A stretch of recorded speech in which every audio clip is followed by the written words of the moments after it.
no water, no gold. This was the stark reality about 130 years ago when gold was discovered in the Witwatersrand area. Today the gold is almost finished, but Rand water continues to quench the thirst of South Africa's economic heartland. The Rand Water Board was established in 1903 to supply bulk water to the Johannesburg area, but its reach expanded since. All the municipalities in Gauteng are supplied by Rand Water. We do also supply bulk water to Mpumalanga, parts of Free State and Northwest.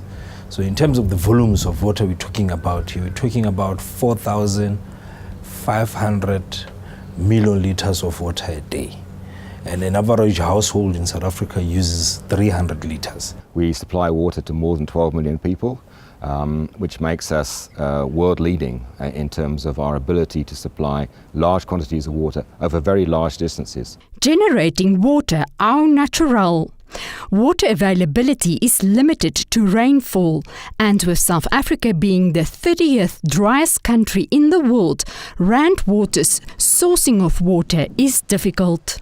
We source almost our total supply from the Vaal Dam, and the Vaal Dam itself is topped up from various transfer schemes around the country, and I think the Lesotho Highland scheme may be the best known of those. So that keeps the Vaal Dam full. We take water from the Vaal Dam, which first goes to our main purification plants. We have two on the Vaal River, Suikerbosch and Periniking. The water is purified. From there it's pumped up to booster stations that sit on the southern foothills of Johannesburg, and those booster stations then further pump the water up and over the top of the hill, and that's lifting the water more than 300 meters.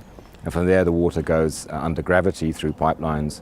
Rand Water uses a so-called conventional water treatment purification process.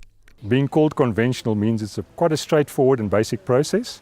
In our case, we are fortunate we can produce a very good quality water, a world-class quality water, at an affordable cost. In South Africa, we use a standard called the South African National Standard 241, which is what we call the SAN Standard 241, and that measures water quality against about 57 determinants. All those determinants are tested in a laboratory.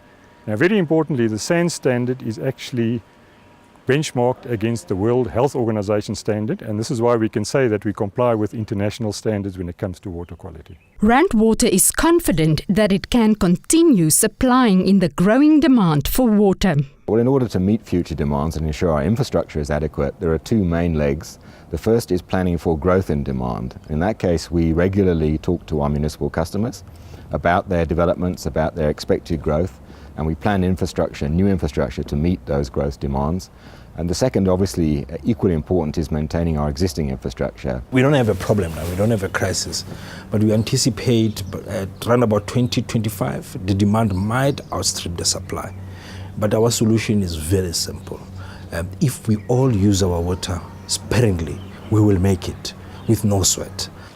Now that is what it's all about. No Rand Water, no water,